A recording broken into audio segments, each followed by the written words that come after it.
Le débat de ce Smart Impact avec Sandra Domenech, bonjour. Bonjour. Vous êtes directrice de la chaire Copac à AgroParisTech et Juliette Franquet, bonjour. Bonjour. Directrice de Zero Waste France. Allez, on commence par une présentation de cette chaire Copac, Sandra Domenech. Quand, pourquoi a-t-elle été créée ? Merci beaucoup. La chaire Copac est en fait une chaire de mécénat qui est portée par la Fondation AgroParisTech et qui était née sur un constat que si on voudrait avancer vers l'économie circulaire de systèmes de distribution des denrées alimentaires, et notamment de l'emballage, c'est le thème qui nous intéresse aujourd'hui, il va falloir qu'on fédère tous les acteurs de cette chaîne de valeur, qu'on leur propose un espace neutre pour échanger afin que tout le monde puisse dire ses contraintes. Et donc, elle a été créée il y a 2 ans avec cet objectif. Ouais. Et l'idée, c'est de faire, alors j'ai lu ça, de la recherche pré-compétitive. Ça veut dire quoi, ça ? Ça veut dire que les résultats seront accessibles à tous ? C'est quoi le principe, en quelque sorte ? Oui, vu que c'est une chaire de mécénat, on a une obligation aussi. Donc, pré-compétitif, ça veut dire que nos partenaires mécènes n'ont pas le droit d'utiliser les résultats à des fins commerciaux. Ils doivent absolument les communiquer au plus grand nombre. Donc l'idée, c'est vraiment d'innover, de trouver, de chercher des nouvelles solutions, notamment en matière d'emballage alimentaire. Juliette Franquet, Zero Waste France, c'est une association qui lutte contre le gaspillage, qui promeut une consommation responsable. Votre avis sur les innovations, est-ce que c'est vraiment une piste importante pour se passer des emballages ou les rendre plus recyclables, dans cet ordre-là ? Alors, c'est un vaste sujet, mais effectivement, nous, on craint, en tant qu'association de protection de l'environnement, un peu des innovations technocentrées qui vont essayer de réinventer la roue, et on appelle à de la sobriété. Et dans le cadre des emballages, on aime toujours à rappeler que l'important, c'est la réduction. Et du coup, effectivement, le vrac, la consigne, la réutilisation, ça permettra de réduire l'impact environnemental qui est essentiellement issu de la production de l'emballage. Après, il peut y avoir des innovations de procédés, il peut y avoir des innovations sociales, tout dépend de ce qu'on appelle innovation. Oui, bien sûr. Vous travaillez la suppression des emballages, ça fait partie des pistes de recherche de la chaire Copac ? En effet, on a un projet qui va concerner la suppression des emballages dans le circuit logistique. Il faut savoir que quasiment 50% des emballages ne sont pas vus par le client. Et donc, on a décidé de s'attaquer d'abord à ce gisement-là.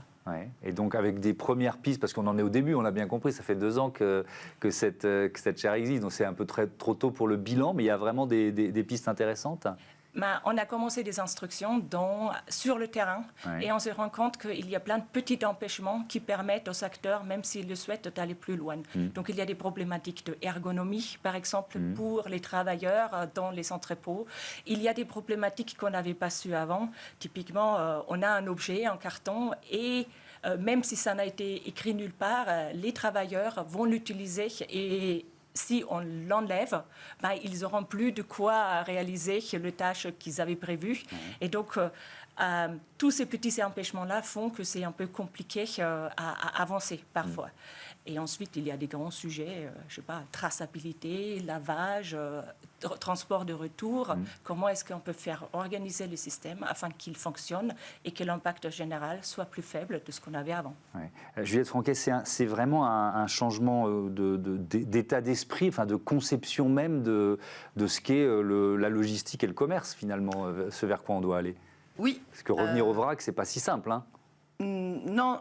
Alors, il faut rappeler que ça fait seulement quelques décennies qu'on n'est plus au vrac. Qu'on a construit une société du tout jetable. Vous avez raison. Je ne veux pas être passéiste, mais sur l'histoire de l'humanité, ça ne fait pas tant de temps que ça. C'est vrai. Et c'est, par exemple, le plastique, auquel on pense souvent dans le cas des emballages, ça date des années 50. Aujourd'hui, il y a un consensus sur la pollution environnementale catastrophique à la fois du plastique et du tout jetable. Donc, oui, il faut changer les procédés qu'on a eus depuis quelques dizaines d'années, mais c'est une nécessité pour l'impact environnemental.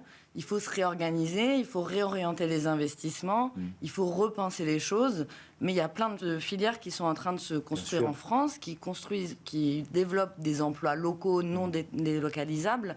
Donc c'est aussi une opportunité pour certains acteurs économiques et c'est bien meilleur pour la planète. Vous avez publié, je crois que c'était au mois de février, un bilan de la loi AGEC, la loi anti-gaspi pour une économie circulaire. On est au cœur des enjeux dont on parle ici. C'est une loi dont moi je parle souvent dans cette émission, parce que je vois que ça a quand même été un levier de transformation. Comment vous évaluez son bilan ? Alors encore une fois, nous, à notre place, on est une association environnementale. Donc notre prisme, c'est l'urgence écologique en lien avec les enjeux socio-économiques. Et on constate que quelques années après, cette loi n'a pas du tout tenu sa promesse.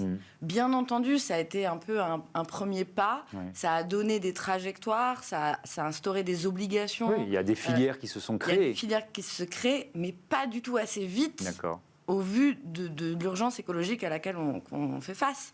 Et donc c'est là où nous, on rappelle que il y a certaines lois qui ont été un peu sabotées par des décrets moins bien appliqués. Il y a certaines industries qui se battent aujourd'hui justement pour pas changer de modèle économique.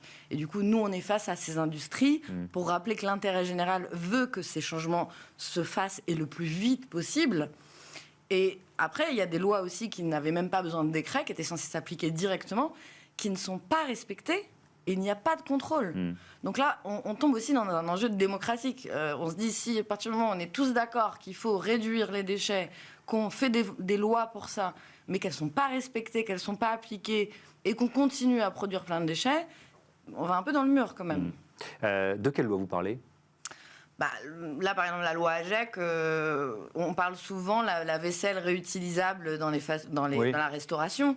Ça, nous, on a fait des enquêtes de terrain et pourtant, on n'est pas des contrôleurs de l'État, mais on est allé dans 300 établissements fast-food. Il y en a plus de la moitié qui ne respectent pas la loi. Et qui ne sont pas sanctionnés pour l'instant. Qui ne sont pas sanctionnés. On verra s'ils le sont dans les mois à venir. Et du coup, excusez-moi, mais ce qui est important, c'est que respecter la loi, ça devient un contre-avantage compétitif.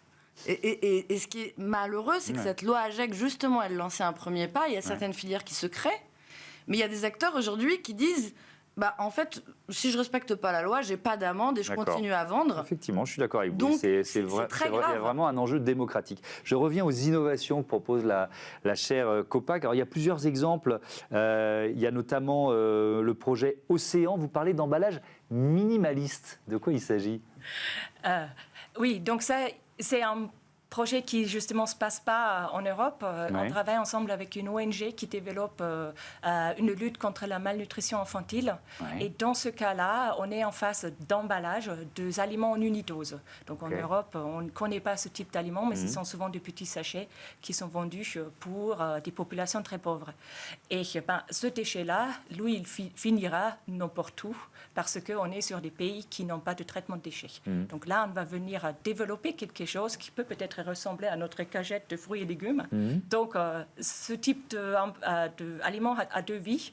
Une vie lors du circuit de distribution, où il faut être protégé. Une deuxième vie chez le client, qui est souvent très, très courte. Donc, l'emballage minimaliste sera celui qui sera donné chez le client et on va le rendre biodégradable dans un milieu peu contrôlé, de manière à ce qu'il ne contribue pas à une pollution déjà ambiante. Autre projet, j'adore les noms de vos projets, le projet Lichen. Alors, c'est quoi le projet Lichen ? Ça, c'était justement notre projet pour réduire l'emballage dans les circuits logistiques. Les circuits de logistique dont vous parliez. Oui, dont j'avais parlé. D'accord. Donc, première cas de figure était là la distribution du pain surgelé. Du pain surgelé. Donc, ça veut dire que vous êtes vraiment sur des cas d'école très concrets, c'est ça ce que je comprends. Je pense que c'est notre originalité. Donc, on essaye de trouver avec les acteurs sur le terrain les solutions qui sont adaptées pour eux, parce que chaque terrain, chaque acteur est différent. Et c'est ça aussi qui fait un peu la difficulté de cette transition-là, c'est qu'elle est faite d'énormément de cas particuliers. Et nous, on cherche en fait à généraliser, à développer des outils pour que tous ces cas particuliers puissent avancer plus vite. On est à 2 mois et demi des élections européennes. Il y a beaucoup de Français qui pensent que ce qui se passe à Bruxelles ou à Strasbourg n'a aucun impact sur notre vie quotidienne. Évidemment, c'est complètement faux. Je vais prendre un exemple. Le 4 mars dernier, les États membres de l'UE et le Parlement européen ont signé un compromis sur le thème dont on parle, sur les emballages, prévoit une restriction de l'utilisation de polluants éternels. Alors, c'est intéressant parce que si on lit là la décision comme ça, on se dit tiens, c'est un super progrès. Évidemment, le diable se niche toujours dans les détails.